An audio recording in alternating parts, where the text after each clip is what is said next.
My daughter-in-law had the keys to my house, and she had turned my life into her personal amusement park. She rummaged through my drawers as if they were her own. She wore my clothes without asking for permission. She slept in my bed when I wasn't there. She brought her entire family to spend the holidays in my home without even giving me a heads up. "The house is huge. Eleanor, you don't even use all of it," she'd laugh, while her mother settled into the guest room and her sister took over my late husband's study. I was only 65 years old, yet I already felt invisible in my own home. But what Brittany didn't know was that I was planning something. In absolute silence, I bought a condo in a gated community 800 miles away. 24-hour security, cameras on every corner. No one would have access without my authorization. I didn't give the new address to anyone, not even my own son. I changed the locks on my house 2 days before I moved out, and when she opened the door, expecting to find my home full of things to loot, she only saw empty walls and an echo. Her scream resonated down the entire hallway.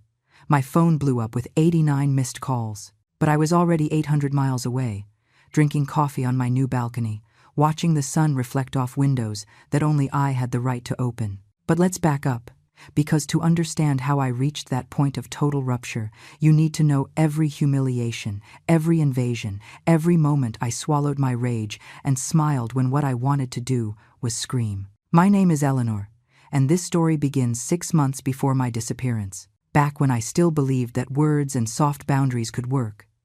Back when I still thought my daughter-in-law would understand the basic concept of respect. How naive I was. I am 65 years old and have been a widow for 3. My husband, Arthur, died of a heart attack while he was pruning the rose bushes in the backyard.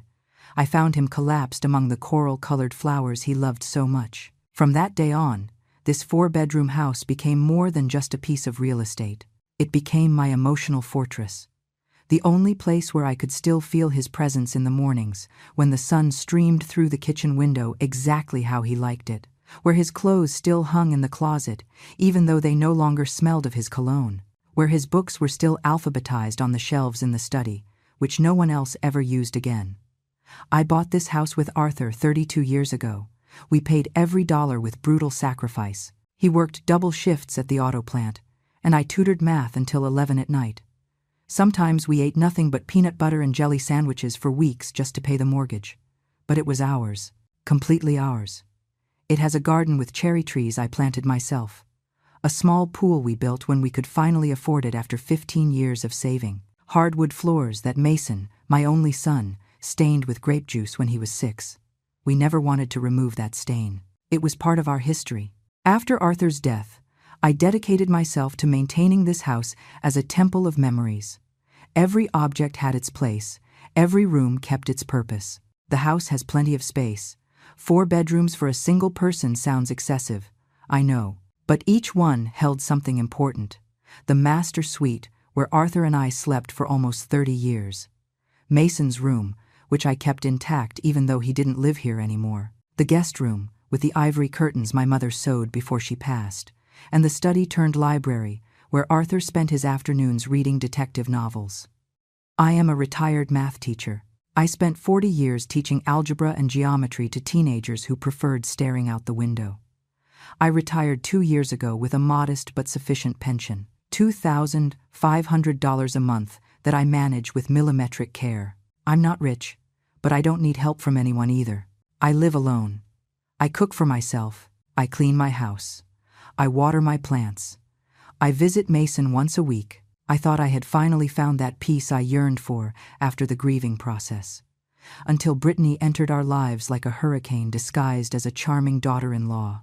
Mason met Brittany 2 years ago at a sales conference. He works for a software company, and she was the event coordinator.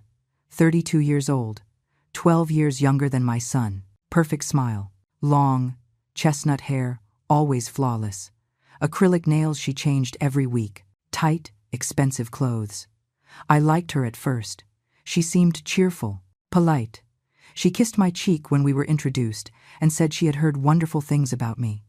They got married 8 months later in a small ceremony. I paid for part of the reception, $5,000 I took from my savings because Mason insisted that Brittany dreamed of that specific venue with a view of the lake. I didn't mind. He was my only son. I wanted to see him happy. At the wedding, Brittany danced with me and called me Mom Eleanor, with that sweet voice I would later discover was pure acting. The first few months were normal. They came to visit on Sundays. We ate together. Brittany praised my cooking. She helped wash the dishes. She showed interest in my plants. Mason seemed in love. I was happy to see him like that. After 2 failed relationships, he had finally found someone who made him smile. But then, the first invasion happened. Small, almost imperceptible. The kind of thing one dismisses as a kind gesture, even though something in your gut tells you it's not right. It was a Tuesday in March. I had left early for my routine doctor's appointment, blood pressure check and blood work. I came back around noon. I put the key in the lock and noticed something strange. The door was unlocked. I always lock the door. Always. It's a habit I've had since Arthur died, and I was left alone. I entered slowly, feeling that uncomfortable prickle on the back of my neck. The house smelled different, like lemon pledge. I use white vinegar to clean. Always. I walked toward the kitchen and stopped dead in my tracks. Someone had completely reorganized my cabinets. The glasses that had always been in the cabinet to the left were now on the right. The pots I kept next to the stove had been moved to the cabinet under the sink. The spice jars I had ordered alphabetically were now organized by size. Brittany came out of the laundry room with a huge smile and yellow rubber gloves. Surprise! Mom, Eleanor! I cleaned the whole house. Mason gave me his key so I could come over while you weren't here. I wanted you to arrive and find everything sparkling. I stood there with my purse still hanging from my arm, feeling something twist inside my chest, something that wasn't gratitude. You didn't have to bother, Brittany. It's no bother. This house is so big, it must be exhausting to maintain it alone. I reorganized the kitchen to make it more practical. You'll see how easy it will be to find everything now. But I didn't want it to be easier in her way. I had my own system, a 30-year-old system that worked perfectly. I didn't say anything that day. I just smiled and said thank you, while Brittany proudly showed me every change she had made without my permission. She had washed the living room curtains, moved the throw pillows on the couch, rearranged my cookbooks that were perfectly ordered by cuisine type and were now arranged by color. By color. As if they were decoration and not tools, I consulted weekly. She had thrown out 3 jars of homemade jam that according to her were too old, even though I had made them just 2 months prior. She had folded my towels differently, changed the location of my plants, moved the ceramic vase Arthur gave me for our 10th anniversary from a shelf where it had been for 22 years to the dining room table where it clearly didn't fit. It looks more modern this way, don't you think? She said, while I felt something silently break inside me. But I swallowed the discomfort. I told myself they were good intentions, that Brittany just wanted to help, that I was being too sensitive about objects and places, that I should be grateful to have a daughter-in-law who cared. That night I called Mason. I told him with the calmest voice possible that I appreciated Brittany's gesture, but that I would prefer she let me know before coming over next time, that it made me uncomfortable for someone to enter my house when I wasn't there. Mom, Brittany just wanted to give you a nice surprise. Why do you always have to look at the negative side of everything? You should be happy to have a daughter-in-law like that. Most mothers-in-law complain that their daughters-in-law never visit them. I stayed silent, feeling that somehow I was the villain of this story for wanting privacy in my own home. I hung up the phone and spent 2 hours returning everything to its original place. The glasses to their cabinet, the pots next to the stove, the books ordered as they always were, Arthur's vase back to its shelf. When I finished, it was 11 at night and my knees hurt, but at least my house felt like mine again. I thought that would be the end of it, that Brittany would take the hint. How foolish I was to believe that a single, soft conversation could stop what was coming. 2 weeks later, I came back from doing my monthly shopping. I had gone to the supercenter, which is 40 minutes away by bus because the prices are better there. I spent $120 on groceries for the whole month. I arrived tired, with 4 heavy bags that I laboriously carried up the front steps. I opened the door and almost dropped everything on the floor. Brittany was in my living room, sitting on my sofa, watching TV. But it wasn't that which left me paralyzed. It was what she was wearing, my dress. The lavender dress with white floral embroidery that Arthur had bought me for our 25th anniversary. The one I kept wrapped in tissue paper in the back of the closet because it was too special to wear for just any occasion. The one that still smelled faintly of his cologne because the last time I wore it was our final anniversary dinner together, 3 months before he died. Brittany saw me come in and smiled as if it were nothing. "Hi, Mom Eleanor. Hope you don't mind. I came in to water your plants because I saw it was really hot and I thought they were going to wilt. And then I saw this dress in your closet and it looked so cute. I tried it on and it fits perfectly. You don't wear it anymore, right? It looks really vintage. Can I keep it?" "No. After all, you have so many dresses." My hands were trembling. The grocery bag slipped from my fingers and hit the floor. A bottle of oil rolled to her feet.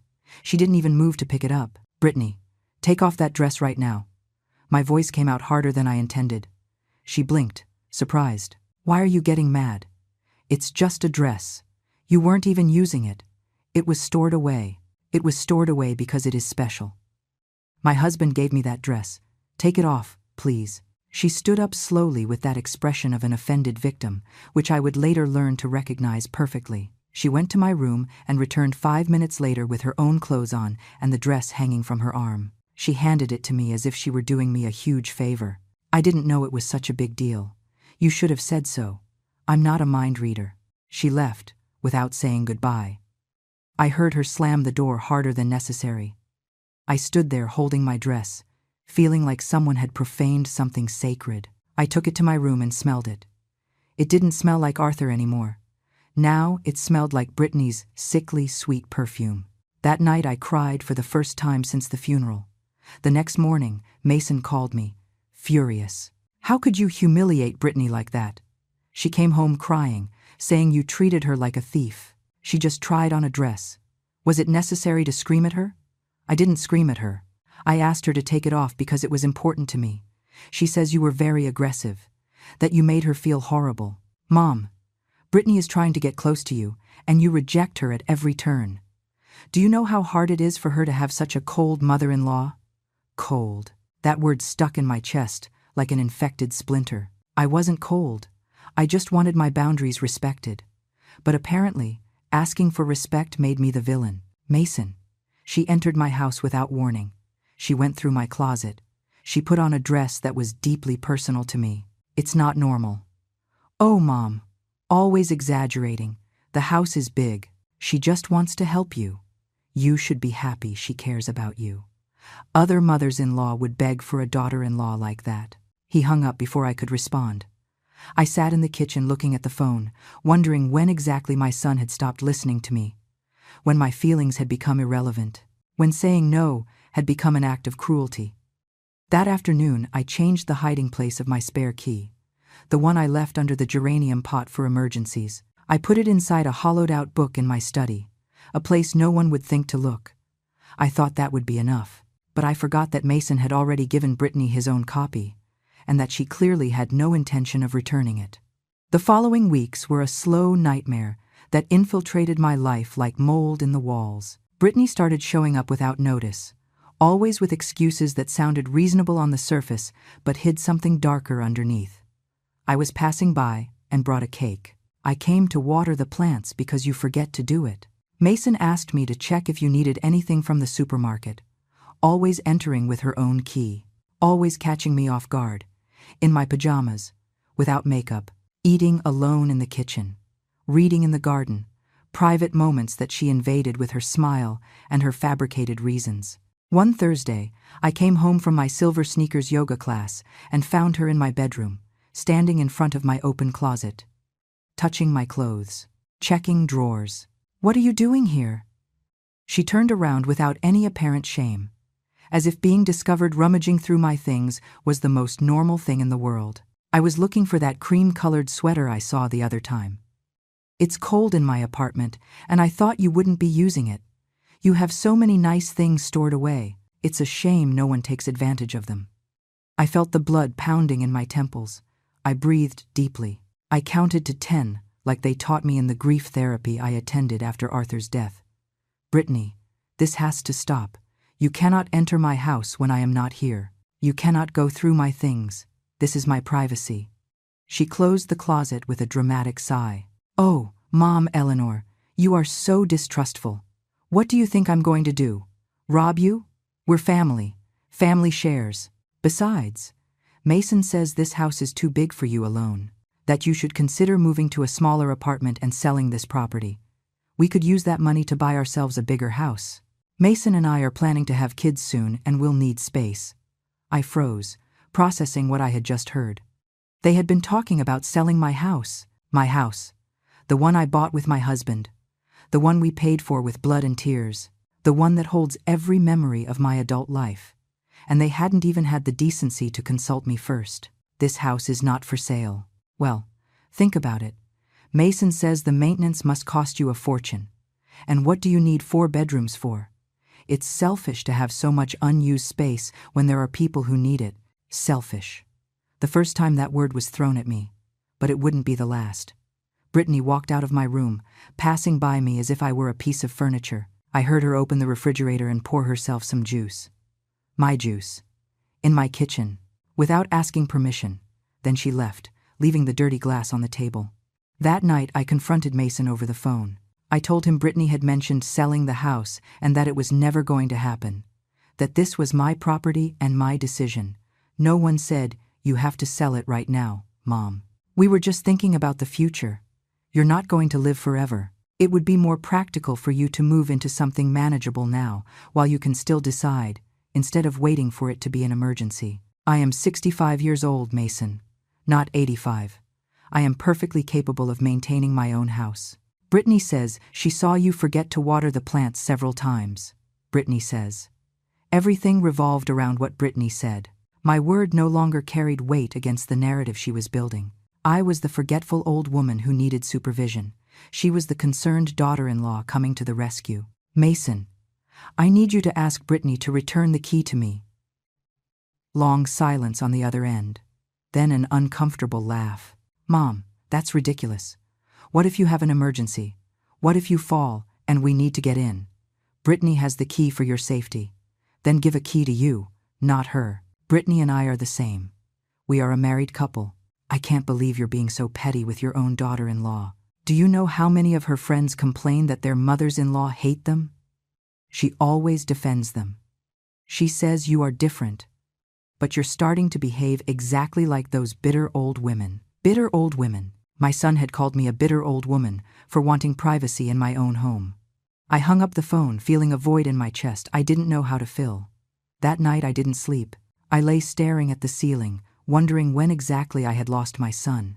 At what moment Brittany had poisoned him against me so completely. But the worst was yet to come. Because Brittany wasn't satisfied with surprise visits and borrowed clothes without permission. Brittany wanted more. Much more. It was a Saturday in May. I had gone to visit my sister, who lives in the next town over. I left Friday night and planned to return Sunday afternoon. 2 days away. I left the house locked. All windows secured. Lights programmed to turn on automatically. Everything under control. I arrived Sunday at 4 in the afternoon. Tired from the 3-hour bus ride. Looking forward to a bath and getting settled. I opened the door and instantly knew something was terribly wrong. There was noise inside. Voices, music, smell of food. I walked in slowly, feeling my heart accelerate dangerously. The scene I found in my living room left me breathless. Brittany was lying on my sofa eating popcorn. Her mother, Linda, occupied my favorite armchair, the one Arthur used for reading, and that no one else had touched since his death. Her sister, Madison, was sitting on the floor with a plate of food. And the worst, the absolutely unforgivable. There was a man I didn't know coming out of my bathroom. A guy around 30 with tattoos on his arms who saw me and smiled as if he had every right to be there. Hey, you must be Britt's mother-in-law. I'm Tyler, Madison's boyfriend. Nice house. Brittany looked up and waved at me as if this were completely normal. Oh, Mom Eleanor, you're early. I thought you'd be back later. We're watching movies. Want to join? My voice came out like a strangled whisper. What is going on here? Linda, her mother, looked at me with that condescending expression I would later recognize as a family trait. Brittany invited us to spend the weekend. She said you wouldn't be here, and the house is huge. You wouldn't want us staying in a hotel spending money when there's so much space available here, right? She invited her family to my house, without asking me, as if it were hers, as if I didn't exist. I saw they had used my kitchen. Dirty dishes piled in the sink, pots with leftover food, glasses everywhere. I saw suitcases in the hallway. 3 large suitcases. They had brought luggage. They planned to stay for several days. Brittany, I need to talk to you. Now. Outside. She followed me to the garden with that expression of teenage annoyance, as if I were the nuisance interrupting her fun. What is the problem? The problem is that you brought your family to my house without my permission. The problem is that you are using my space as if it were yours. The problem is that this is getting completely out of control. She crossed her arms. Her face changed. She was no longer the sweet and concerned daughter-in-law. It was something colder, more calculating. The house is big, Eleanor. You don't even use all of it. You have 4 bedrooms for 1 person. It's a waste. My family needed a place to stay this weekend, and I thought I'd be helpful. But I see you're one of those selfish people who prefer to have empty spaces rather than help others. This is my house, Brittany. Technically, it's also Mason's. He is your son. He has a right to use this house. And I am his wife. What is his is mine. I stood looking at her, unable to process the audacity of what she had just said. Technically, it's also Mason's. As if my son had any legal right over a property I bought and paid for completely. As if 30 years of mortgage in my name meant nothing. As if the fact of being my son automatically granted him shared ownership of my assets. But the most terrifying thing wasn't what she said, but the conviction with which she said it. Brittany really believed she had a right to my house. This house is solely in my name. Mason has no legal right to it. Brittany smiled, a smile that didn't reach her eyes. For now, but when you're gone, everything will be Mason's, and therefore mine. So really, we're just speeding up the inevitable. Why wait? We could start enjoying this space now all together as a family. I felt something icy run down my spine. This woman was planning my life after my death, counting my inheritance before I was even sick. She saw my house not as my home, but as her future property. And she said it openly, without any shame. I want your family to leave. Now. Oh, Eleanor, don't be dramatic. It's already late. Where do you want them to go? My mom has back problems. She can't be traveling at this hour. Let them stay tonight and they'll leave early tomorrow. I promise. It wasn't a request. It was a statement. She had already decided. My opinion was irrelevant. I went back into the house feeling like an intruder in my own home. Linda was still in Arthur's armchair. Madison had turned up the volume on the TV. Tyler walked out of the kitchen with a beer. My beer.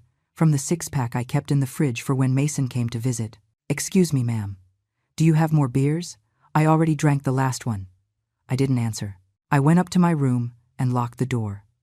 I sat on the edge of my bed listening to the laughter coming from downstairs. The loud TV. Steps going up and down the stairs. Someone using my bathroom. The toilet chain that needed repair and made that particular noise I knew perfectly.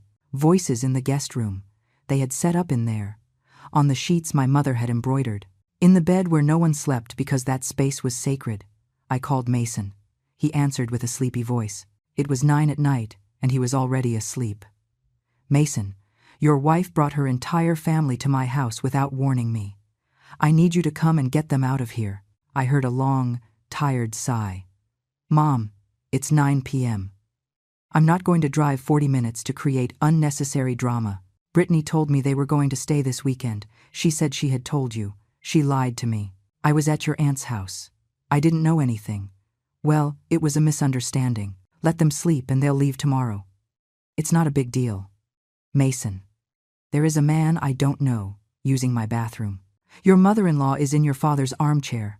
This isn't right. That man is Madison's boyfriend. He's good people. Mom, you need to learn to share. The house is big. It's not going to kill you to have company for one night. Maybe it'll even do you good. You live very isolated. He hung up. He simply hung up. He wouldn't come. He wouldn't defend me. I was alone in this. That night I didn't leave my room. I heard them make a bonfire in my backyard. How they yelled and laughed until 2 in the morning. Someone broke something. I heard the sound of glass shattering, and then laughter. At 3 in the morning, there was finally silence. I peeked out the window and saw my garden chairs in disarray. Beer cans on the grass, dirty plates on the outdoor table, the mess they had left illuminated by the moonlight. I didn't sleep all night. I sat on my bed hugging the pillow that still held the shape of Arthur's head, wondering how I had reached this point, how I had lost so much control over my own life. At 7 in the morning, I heard movement downstairs. Voices, the smell of coffee, my coffee. I waited until 9 to go out, thinking they would have left by then. I went down the stairs and encountered another scene that stole my breath. Linda was making breakfast in my kitchen, using my skillets, my eggs, my bread. Madison was setting the table. Brittany was sitting checking her phone. Tyler was watching TV in my living room. No one was getting ready to leave. No one was packing. "Good morning, Mom, Eleanor. Want breakfast? I made enough for everyone." Linda's voice was sweet, but there was something underneath, an undercurrent of possession, as if she were the lady of the house and I the unexpected visitor. "I thought you were leaving early." Brittany looked up from her phone. "Oh, yes, but my mom woke up with back pain. She needs to rest a little more. We'll leave after lunch. It's no bother, right? After all, you have nothing to do today." How did she know what I had or didn't have to do? But she was right about something. I had no plans. I just wanted my house empty, my space back, my peace restored. But I didn't say anything. I poured myself coffee and sat at the table in my own kitchen, feeling like a stranger, watching how this alien family consumed my food and occupied my space with a naturalness that sickened me. They left at 6 in the evening, 10 hours later than promised. They left the house a disaster. Wet towels on the bathroom floor, beds unmade, dirty dishes in the sink, food stains on the tablecloth my grandmother had crocheted, a broken glass hidden under the sofa, cigarette butts in the garden, even though I had made it clear there was no smoking on my property. I spent 4 hours cleaning, 4 hours erasing the trace of their invasion. I found something that froze my blood in the drawer of my nightstand. Someone had been rummaging there. My personal documents were slightly disorganized. The deed to the house, my will, everything had been touched and reviewed. Brittany had been investigating, confirming that the house was indeed solely in my name, looking for some way to claim it. That was the straw that broke the camel's back. But I didn't know it yet. I still believed I could fix this with words, with firmer boundaries, with honest conversations. I didn't understand that I was dealing with someone who respected no boundaries, who viewed my kindness as weakness, who interpreted my attempts at peace as invitations to continue invading. I called Mason the next day. I told him about the reviewed documents, about the 4 hours of cleaning, about how disrespectful it all had been. I hoped he would finally understand, that he would finally see what his wife was doing. "Mom, you're paranoid. No one went through your documents. You probably moved them yourself and forgot. Brittany told me you were super hostile all weekend, that you didn't speak a word to them, that you made them feel uncomfortable. Her family left with the impression that you are a bitter woman, bitter, paranoid, forgetful, hostile, all the adjectives Brittany had carefully planted in my son's mind. I was no longer his concerned mother. I was a problem that needed to be managed, an obstacle between him and marital bliss. Mason, I just want privacy in my house. Then maybe you should sell it and move to a smaller place where you don't have to worry about extra space." There it was, the real plan. Get rid of me and my house, Brittany had convinced him. And he blindly agreed with everything. I hung up without saying goodbye. And for the first time, I allowed a dark thought to cross my mind. A thought I would have previously rejected as exaggerated. Maybe my son wasn't on my side anymore. The following weeks were a silent psychological war. Brittany had found my weak point and was exploiting it without mercy. She knew I didn't want to create problems between her and Mason. She knew I loved my son too much to force him to choose between us. And she used that knowledge as a weapon. Every invasion came wrapped in justifications that sounded reasonable on the surface. Every violation of my space was presented as an act of family love, and when I protested, I automatically became the selfish villain, rejecting gestures of affection. I started finding evidence of her secret visits. A used plate I hadn't dirtied, A damp towel when I hadn't showered that day. The coffee level lower than I remembered. Little things that made me doubt my own sanity. Had I really left that window open? Had I moved that book? Had I used that cup? Brittany was driving me crazy with her phantom presence. She entered when I went out, touched my things, left minimal traces, enough for me to notice, but not enough for me to prove it. One Tuesday, I arrived from my appointment with the cardiologist and found my bed unmade. The sheets jumbled, the pillow with a fresh indentation. Someone had slept there, in my bed. In the sacred space where Arthur and I had shared 30 years of intimacy. I put my hand on the mattress, and it was still warm. Brittany had been here less than an hour ago. She had lain in my bed as if it were hers, as if she were testing how it would feel when she was finally the owner. I checked the whole house. My drawers had been opened again. My underwear was disorganized. Someone had tested my perfumes. The bottles were in a different order on my vanity. Food was missing in the kitchen. A package of cookies I had bought 2 days before was empty in the trash. Half a gallon of milk less. 3 apples missing from the fruit bowl. Brittany wasn't just invading my space. She was consuming my resources, eating my food, using my things, living my life when I wasn't looking. I called Mason from the landline because I no longer trusted my cell phone to be private. I had the terrible suspicion that Brittany had managed to access my passwords somehow. I had noticed my apps opening by themselves sometimes, that my phone got hot when I wasn't using it. Small signs that someone else was monitoring my digital life. Mason, your wife was in my house today. She slept in my bed, ate my food. This has to end. Silence on the other end. Then a sigh that sounded more like annoyance than concern. Do you have proof? Did you see her? Do you have photos? I don't need photos. I can feel that someone was here. Mom, listen to yourself. You can feel it. Do you know how that sounds? Brittany is at work all day. She doesn't have time to go to your house to take naps. You're making things up because you can't stand her. Admit it. I am not making anything up. Someone slept in my bed. The pillow still has the warmth. Or maybe you took a nap and forgot. You've been forgetting a lot of things lately. Maybe you should go to the doctor. Get checked out. At your age, it's normal for memory to start failing. At my age, my 38-year-old son was treating me as if I had senile dementia, as if my 65 years had automatically turned me into a confused old woman who couldn't distinguish reality from imagination. Brittany had convinced him that I was losing my mind, and he believed her over me. Mason, I know what I saw, what you think you saw. Look, I'm going to be honest with you. Brittany and I have been talking. We are worried about you. You live alone in that huge house. You have no supervision. You could fall, and no one would find out for days. You could leave the stove on and burn the house down. You need help, and you're not accepting it. Supervision. That sounded to me as if I were a child incapable of taking care of herself.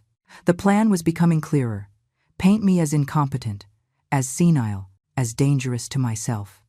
And then use that as justification to take control of my life and my property. I don't need supervision. I am perfectly fine. Then prove it. Let Brittany help you. Let her come clean your house. Prepare you meals. Make sure you take your medications. If you're really fine, you won't have a problem with that.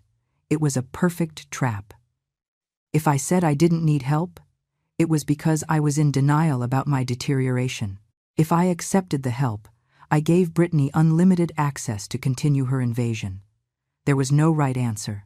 Anything I said would be used against me. I'll think about it. Don't think too long, because if you keep this up, we're going to have to take more serious measures. There are very good assisted living facilities for people your age, places where you'd be cared for and safe. Assisted living. Nursing homes. He was threatening to lock me in a nursing home.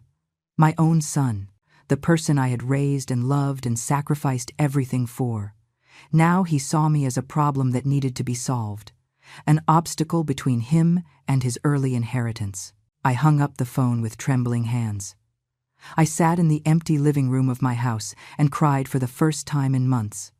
I cried for my lost son, for the destroyed relationship, for the loneliness consuming me, for the fear I now felt in my own home, because it was no longer my refuge.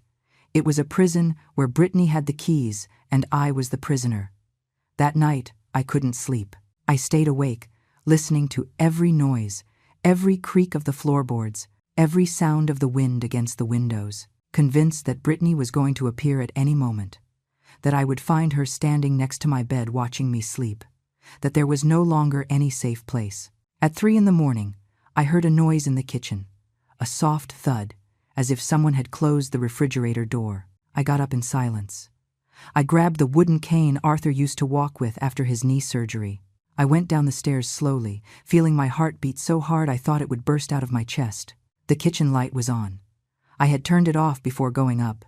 I was completely sure of that. I entered the kitchen prepared to confront Brittany, prepared to call the police, prepared for whatever, but there was no one. The kitchen was empty, but the light was on, and on the table was a glass of water, half finished, water I hadn't poured. I touched the glass. It was still cold. Someone had used it in the last few minutes. I checked the whole house. All doors were locked, all windows secured. There were no signs of forced entry, which meant whoever had entered had a key.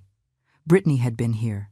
She had entered while I slept. She had been in my kitchen, drinking water, moving through my house like a ghost, and then she had left without making noise, leaving only that glass as proof of her invasion. Or maybe I was going crazy, like everyone said. Maybe I really had gone down to drink water and forgot. Maybe I left the light on. Maybe this was all a product of my deteriorating imagination and growing paranoia. That was the most terrifying part, that I no longer trusted my own perception of reality. Brittany had achieved her goal. She had made me doubt myself, but something inside me hardened that night. A part of me that had been asleep woke up with cold fury. If they wanted to play dirty, I could learn. If they wanted to make me look crazy, I could disappear before they managed to lock me up. If they wanted my house, they could have it, empty, without furniture, without memories, without me. That early morning, sitting in my kitchen with that phantom glass in front of me, I made a decision. I wasn't going to give them the pleasure of seeing me break. I wasn't going to hand over my dignity. If they wanted my house, let them have it. But I wouldn't be in it to witness their victory. I would go. I would disappear, and they would never know where to find me. It was in that moment of cold and desperate clarity that the plan was born, the plan that would change everything, the plan that would finally give me back control of my own life. The next morning, I woke up with a mental clarity I hadn't felt in months. The fear had transformed into something more useful: determination, strategy, calculated silence. If Brittany could plan in secret, so could I. If she could invade without being detected, I could disappear in the same way. She had taught me that silent warfare was the most effective. Now I would use her own tactics against her. The first thing I did was act completely normal. Smile when Mason called. Answer Brittany's messages with fake kindness. Keep the exact routine as always. Yoga on Tuesdays and Thursdays. Market on Saturdays. Doctor's visit once a month. I couldn't give them any sign that something had changed. They had to think I was still the confused and scared old woman they could manipulate. But in secret, I began my investigation. I opened a new email account that no one knew about. I used only public library computers to look for options. Apartments in other cities. Places where no one knew me, where I could start from scratch without the weight of this story on my shoulders. I looked for cities more than 800 miles away. Places with good weather, with decent medical services, with a reasonable cost of living for my $2,500 monthly pension. I found a condo in a coastal city 800 miles from here, Clearwater, Florida. An apartment complex for seniors with 24-hour security, guards at the entrance, cameras in every hallway, access only with an electronic card. No one could enter without authorization. No one could violate me ever again. The apartment was small. 1 bedroom, 1 bathroom, kitchen integrated into the living room. Barely 450 square feet. But it was perfect, manageable, safe, mine. It cost $1,200 a month including maintenance, plus another $100 for utilities. I would have $1,200 left for food and expenses. Tight, but possible. I spoke with the manager over the phone from a public payphone. I explained my situation without giving compromising details. I just said I needed a change, that I was looking for privacy and security. She understood without needing full explanations. She told me many women my age arrived there looking for the same thing: peace after chaos. To pay the deposit and the first 3 months of rent, I needed $4,800. I had savings, but they were in the bank where Mason was a joint holder on the account. It had never seemed like a problem.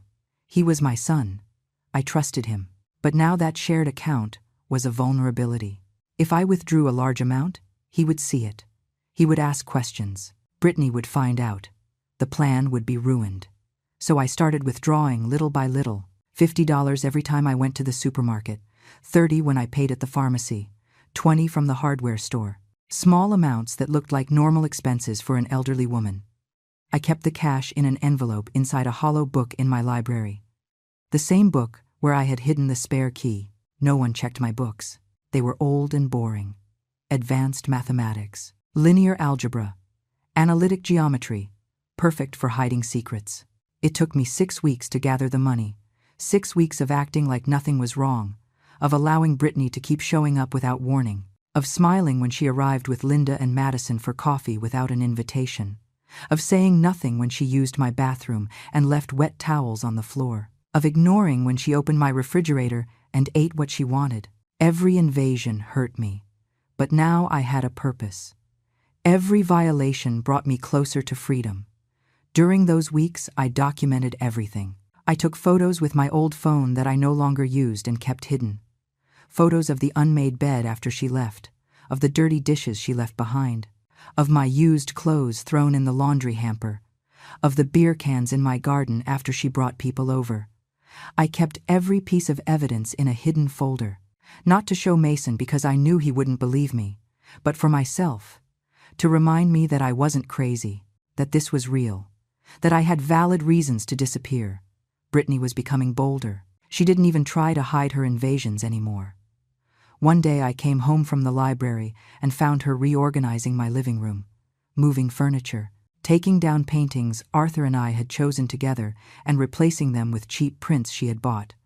I'm modernizing the place a bit. Mom, Eleanor. It looked very outdated, very elderly.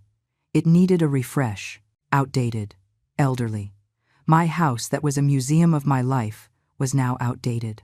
My carefully preserved memories were ugly and needed to be replaced. I breathed deep and smiled. How considerate you are, Brittany. She looked at me surprised by the lack of resistance.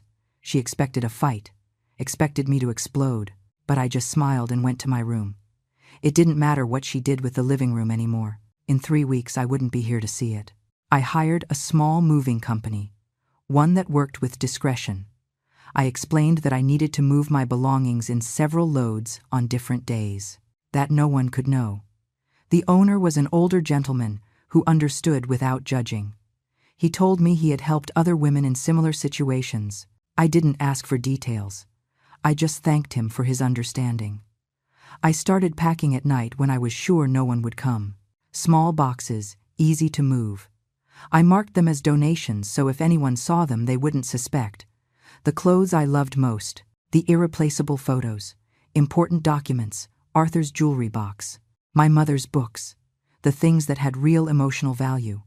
Everything else could stay. The furniture, the appliances, the decorations, material things that could be replaced. The important thing was what I couldn't buy again. The movers came early in the morning when Brittany was still asleep. They loaded 3 or 4 boxes, took them to a temporary storage unit, and left before the neighborhood woke up. No one noticed anything. It was as if my belongings were slowly evaporating without a trace. Mason started pressuring me more about selling the house. He called 2 or 3 times a week with the same speech. That I needed something smaller, that the maintenance was too expensive, that at my age I should simplify, always with Brittany whispering strategies in the background. I could hear her even if she didn't speak directly, her presence poisoning every conversation. Mom, I found a perfect apartment for you. It's close to us. You could visit us more often. Brittany could go see you every day. Take care of you. Take care of me. That word gave me chills. Taking care of me meant controlling me, monitoring me, deciding what I could and couldn't do, turning me into a child who needed constant supervision. And later, When I was completely dependent on them, I'd sign any paper they put in front of me, including the one transferring the house to Mason's name. Let me think about it. Son, there's not much to think about. This is for your own good. Brittany and I just want what's best for you. Lies wrapped in fake concern. Every word calculated to make me feel guilty for resisting. But I wasn't falling into that trap anymore. I had woken up, and now I was just counting the days until my escape. 2 weeks before the planned date for my final move, Brittany did something that confirmed I had made the right decision. I arrived from my dentist appointment and found a locksmith changing the locks on my house. On my house, without my permission, without my knowledge. Excuse me. Who hired you? The locksmith showed me a work order signed by Brittany Garcia, my daughter-in-law's maiden name. Mrs. Garcia said you had lost your keys several times, that for security you needed new locks. I'm almost done. I stood paralyzed watching this man install new locks on my own house without my authorization. Brittany had taken a step that crossed all boundaries. Now she wasn't just invading my space. Now she was trying to physically control my access to my own property. This wasn't psychological manipulation anymore. It was a direct hit, an attempt to take real and tangible possession. Stop right now. The locksmith looked at me confused. But Mrs. Garcia said you had authorized this? I am the owner of this house. My name is on the deed. That woman has no right to change anything without my permission. I want you to leave. Now. The man packed his tools quickly, clearly feeling uncomfortable being in the middle of a family conflict. He left the old locks for me and left apologizing, but the damage was already done. One of the doors had the new lock installed. Brittany had managed to change at least that entrance, and she had the only keys. I called Mason immediately. This time I couldn't keep the calm in my voice. This time rage broke through my careful acting. Your wife hired a locksmith to change the locks on my house without my permission. This is illegal. This is trespassing. This has to stop now. I expected apologies. I expected shock. I expected him to finally see what his wife was doing. But what I heard was worse than indifference. It was complicity. Mom, I gave Brittany permission to do that. You lost your keys last week. You called us at 2 a.m. saying you couldn't get into your house. Have you forgotten already? That's why we needed new locks, for your safety. I had never lost my keys. I had never called at 2 a.m. That never happened. But Mason was saying it with such conviction that for a second I doubted. Had it really happened? Had I forgotten? Was I losing my memory like everyone insisted? No, I clung to my sanity. This was gaslighting in its purest form, inventing events that never occurred and repeating them until the victim doubted their own reality. Brittany was building a narrative of my incompetence, and Mason was her willing accomplice. That never happened. Mason, check your phone. There are no calls from me at that time. Check the history. I already deleted it, but I know it happened. Brittany remembers it too. She answered. You talked to her. You told her you felt confused. Mom, you need to accept that you have a problem. 2 against 1. They had their story coordinated, their lies aligned, and I had no way to prove they were lying. That's how perfect manipulation worked, creating situations that left no evidence. Word against word. And their version always sounded more credible because they were 2, and I was just a single confused old woman. I want the new keys. Now, Brittany has them, and she's going to keep them, for your own good. So when you have another emergency, we can get in and help you. He hung up before I could answer. I stood there in my living room, feeling the walls closing in on me. Brittany had keys to my house, and I had no way to take them from her without looking like the crazy woman everyone said I was. If I called the police, they would say it was a family matter, that my son had a right to worry about his mother, that the lock change was for my safety. No one would believe me. But there was something they didn't know. In 2 weeks, I wouldn't be here. Brittany could have all the keys she wanted. She could enter and leave freely, because the house would be empty, and I would be 800 miles away where her keys were useless. That night, I hired another locksmith, a different one. I paid him in cash to change all the remaining locks. I explained I had a security issue and needed new locks immediately. I didn't give details. He didn't ask. He did the job in 2 hours. He gave me 3 sets of keys. I kept one in my purse, another in the hollow book in my library. The third I hid in the garden, buried under the hydrangea bush Arthur and I planted on our 5th anniversary. Now Brittany couldn't get in. Her keys no longer worked, and she wouldn't know until she tried to use her unauthorized access. I imagined her face when she put the key in, and it didn't turn. The rage she would feel realizing I had counterattacked. That image gave me the first genuine satisfaction in months. As expected, Brittany tried to enter 2 days later. I was home. I heard the key scrape in the lock, trying, failing, trying again, then banging on the door, hard, insistent. "Mom, Eleanor, open the door. My key isn't working." "You changed the locks." I stayed silent on the other side, not opening, not answering, letting her feel for the first time what it was like to be excluded, to be rejected, to not have access. "Eleanor, I know you're there. I saw your shadow in the window. Open the door now. I need to talk to you." The knocking became stronger, more desperate. I could hear the rage in every impact of her fist against the wood. Finally, she got tired. I heard her steps walking away, her car engine starting, and then silence. 10 minutes later, my phone exploded. 15 calls from Mason, 20 text messages, all with the same furious tone. How dared I change the locks? How dared I leave Brittany outside? This proved I was out of control, that I needed immediate intervention. I didn't answer a single call. I didn't read any message until the end. I simply turned off the phone and put it in a drawer. The silence that followed was glorious. For the first time in months, my house was in real silence. No invaders, no manipulators, no voices telling me I was crazy. Just me and my walls and my memories still intact. But I knew this was only temporary. Mason would come. He would bring Brittany. They would demand explanations. They would probably threaten to commit me somewhere. I had to accelerate the plan. I couldn't wait 2 more weeks. I had to leave now. I called the moving company from the payphone on the corner. I told them I needed to move up the date, that it had to be tomorrow. The owner hesitated. He said he didn't have enough staff available with such short notice.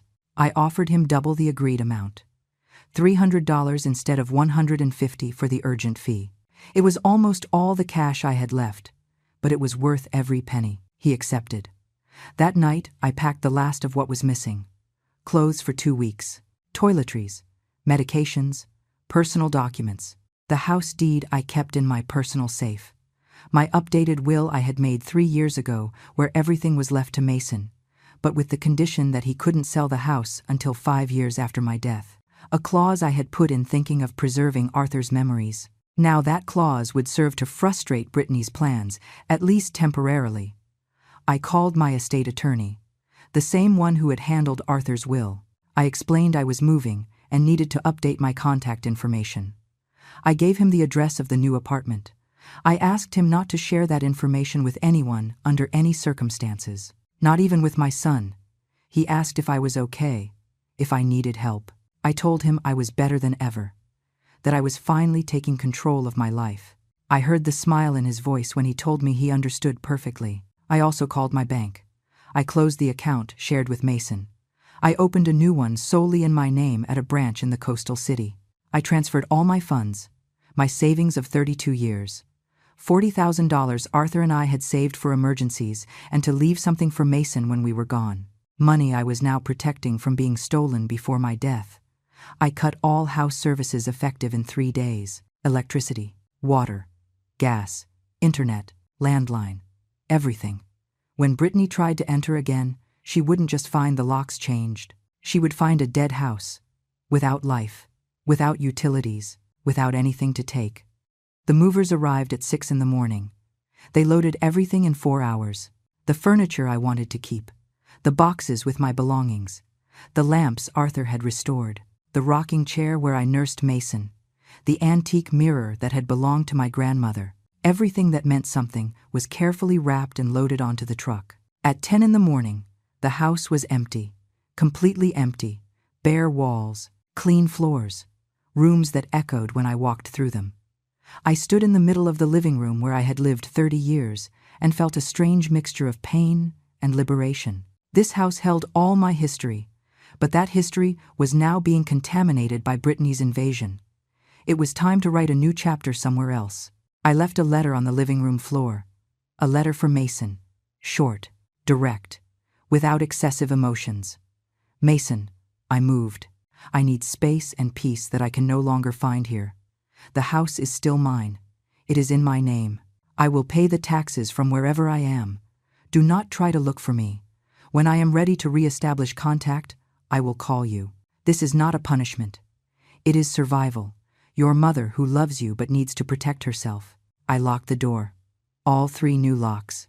I walked toward the taxi waiting for me on the corner. I didn't look back. If I looked back, I might change my mind. I might feel guilt. I might convince myself I was exaggerating. But I wasn't exaggerating. I was saving myself. The trip to the coastal city took 19 hours by Greyhound bus. 19 hours to process everything, to cry in silence, to feel the weight of what I had just done. I had abandoned my house. I had fled from my own son. I had cut the only family connection I had left. But I had survived, and that was what mattered. I arrived at my new apartment at 3 in the afternoon the next day. The condo was exactly as described in the photos.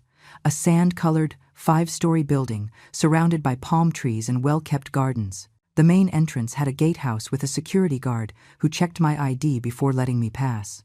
I registered at the administration office, presenting my lease and the documents I had sent by mail weeks before. The manager, a woman around 50 named Brenda, welcomed me with a warm smile that didn't seem forced. Welcome, Eleanor. Your apartment is on the 3rd floor. Quiet, with a view of the interior garden. I think you're going to like it. She handed me an electronic key card to access the building and the elevator. She explained that without that card, no one could go up. That visitors had to be announced by the guard and authorized by the resident before being allowed in.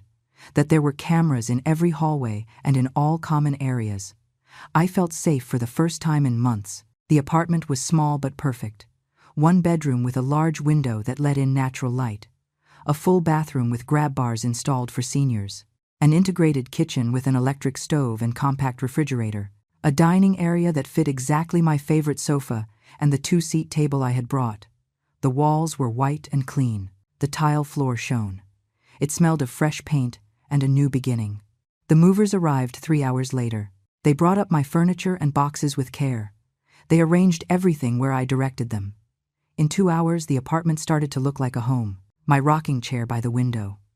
Arthur's photos on the nightstand. My mother's books on the small shelf that fit perfectly in the corner. The home was tiny compared to what I had left behind, but it was completely mine. No one else had keys. No one else had access. No one could invade this sacred space. That first night, I slept deeply, for the first time in half a year. Without fear that someone would enter while I slept. Without anxiety waiting to hear strange noises. Without needing to check the locks 5 times before going to bed. The silence of the apartment was absolute. Real and tangible peace enveloping every corner. I woke up at 7 in the morning with the sun entering my window. I made coffee in my small pot.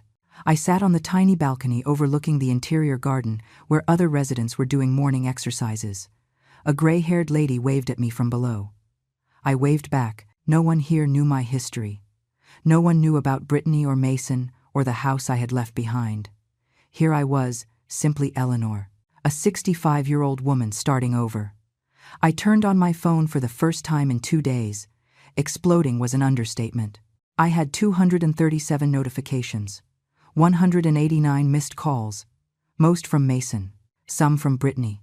There were even calls from numbers I didn't recognize. Probably Linda and Madison recruited for the harassment army. The text messages were increasingly desperate and then more furious. "Mom, where are you? Answer the phone. We went to your house and it's empty. What did you do? This is crazy. Brittany is hysterical. I need to know you're okay. If you don't answer, I'm calling the police. You are selfish.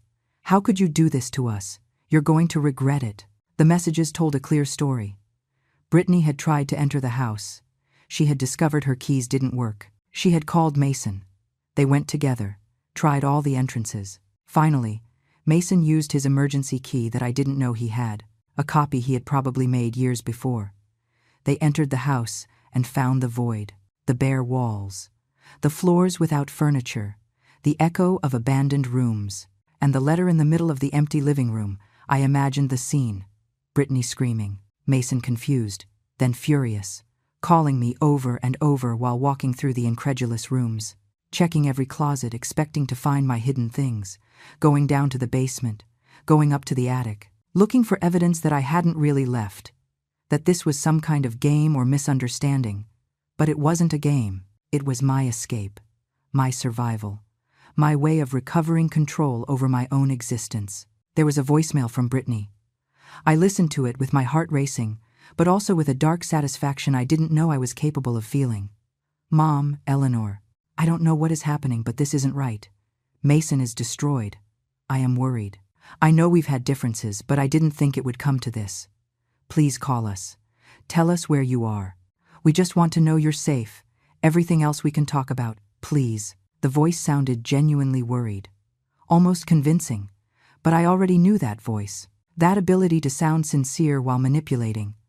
I wasn't falling into that trap anymore. The time for conversations and negotiations was over. Now it was time for silence. There was another voicemail from Mason. This one was different. Pure anger without a filter. Mom, this is ridiculous. You left the house empty as if you were dead. Do you have any idea what I felt entering and seeing everything like that?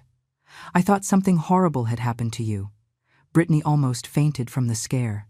And then we found your letter. Your damn letter accusing us of what exactly? Of worrying about you. Of wanting to help you. This is manipulation. This is cruelty. I don't know where you are, but you better appear soon because I'm going to do everything legally possible to declare you mentally incompetent. I'm going to get a court order to commit you. Clearly, you are not in your right mind.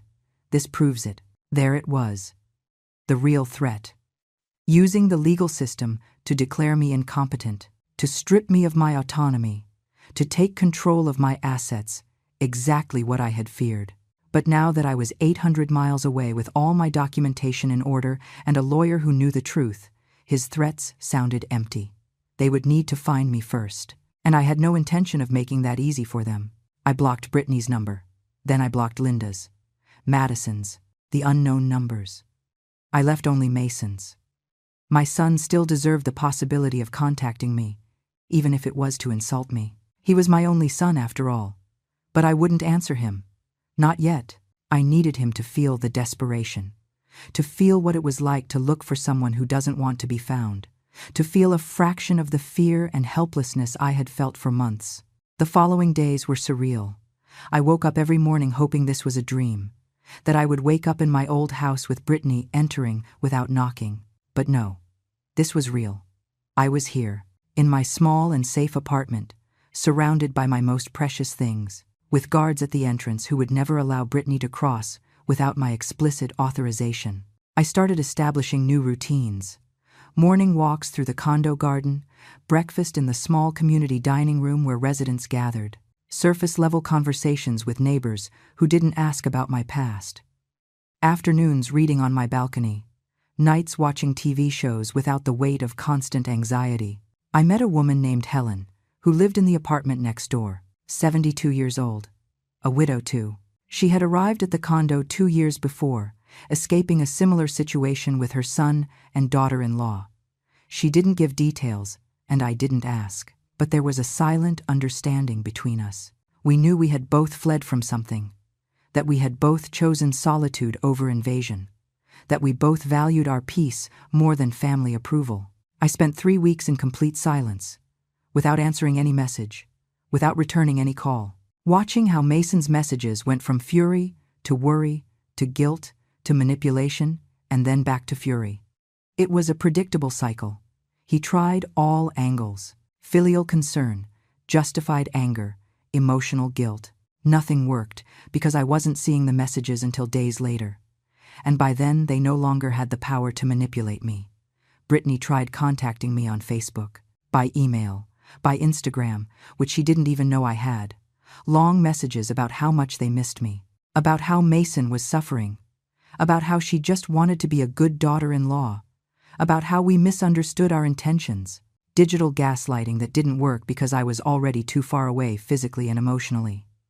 Then the veiled threats started.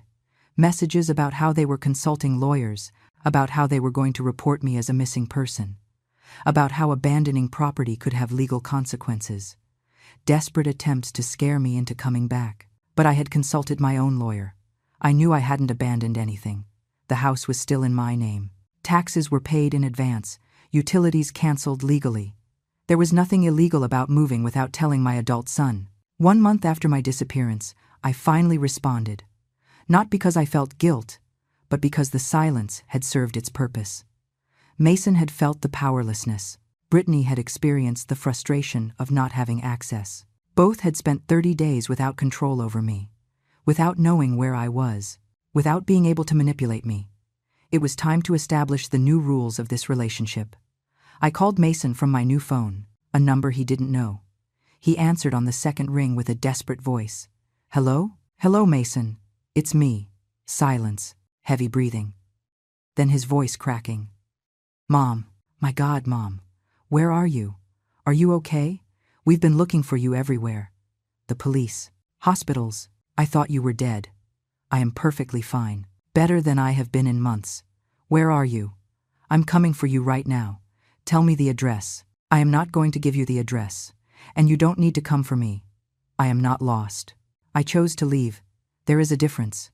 I heard how he processed my words, how worry transformed into confusion, and then into that familiar fury.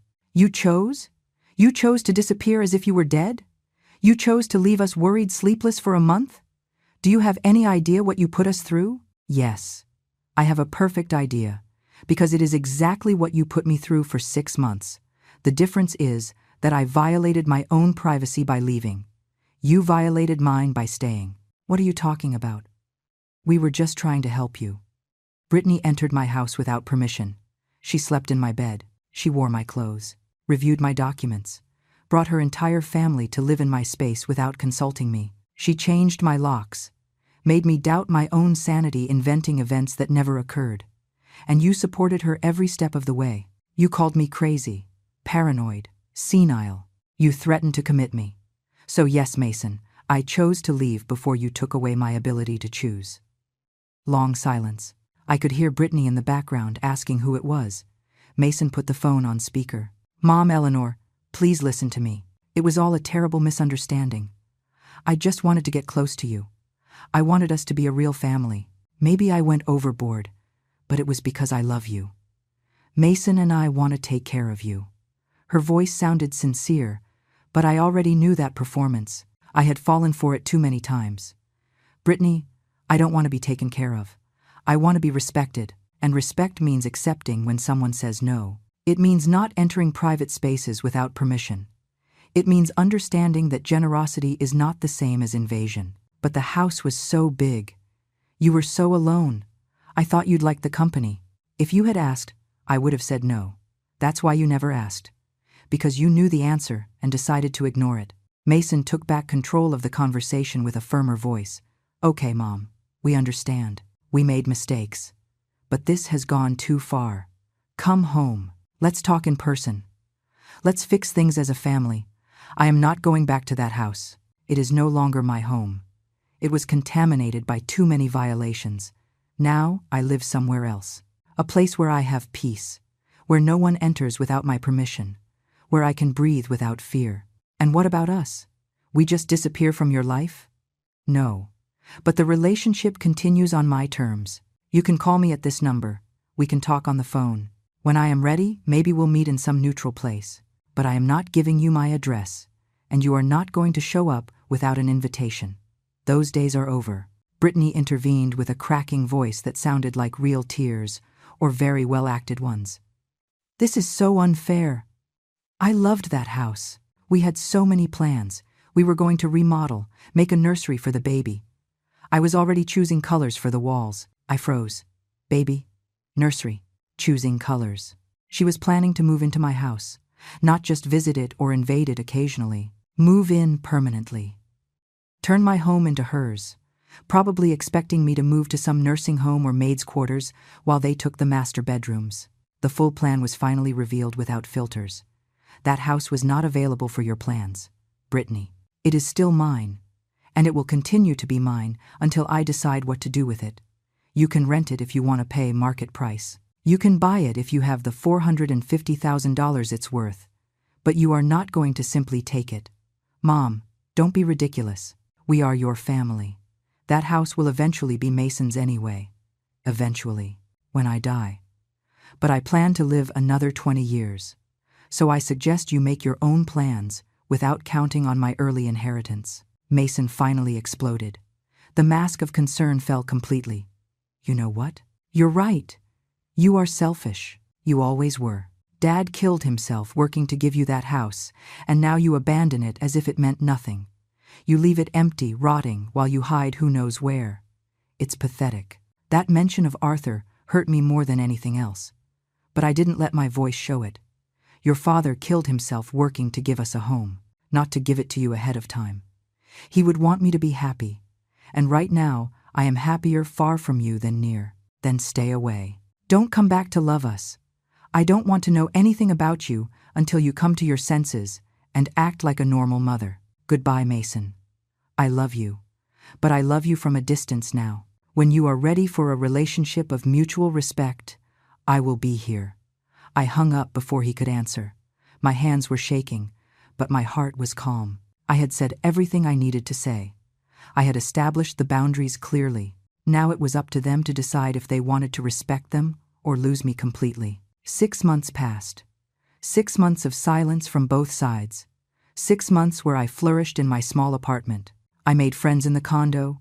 I took painting classes at the community center. I started walking on the beach every morning, feeling the sand between my toes and the sun on my face. I recovered parts of myself I had lost at some point in marriage and motherhood. I went back to being Eleanor, not Arthur's wife, not Mason's mother, just Eleanor. One day in December, I received a message from Mason. Short. No drama.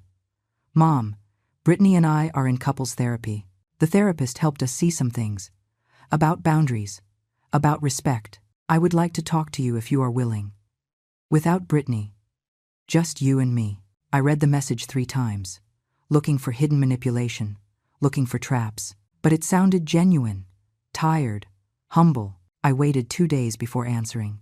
We can talk by video call. This Saturday at 3 in the afternoon. Saturday arrived. I connected the video call from my balcony with the ocean in the background. Mason appeared on the screen. He looked older, thinner, with deep circles under his eyes. He looked at me intently for several seconds before speaking. You look good, Mom. Happy. I am. I'm sorry. I'm sorry for everything. You were right. Brittany went overboard. I went overboard. We didn't listen when you asked for space. We made you feel crazy when you weren't. It was abuse. The therapist called it abuse. Those words freed me from a weight I didn't know I was still carrying. Validation. Finally, someone recognized that I hadn't been exaggerating, that my pain had been real and justified. Thank you for saying that. Can we try again? Slowly. With boundaries that you establish.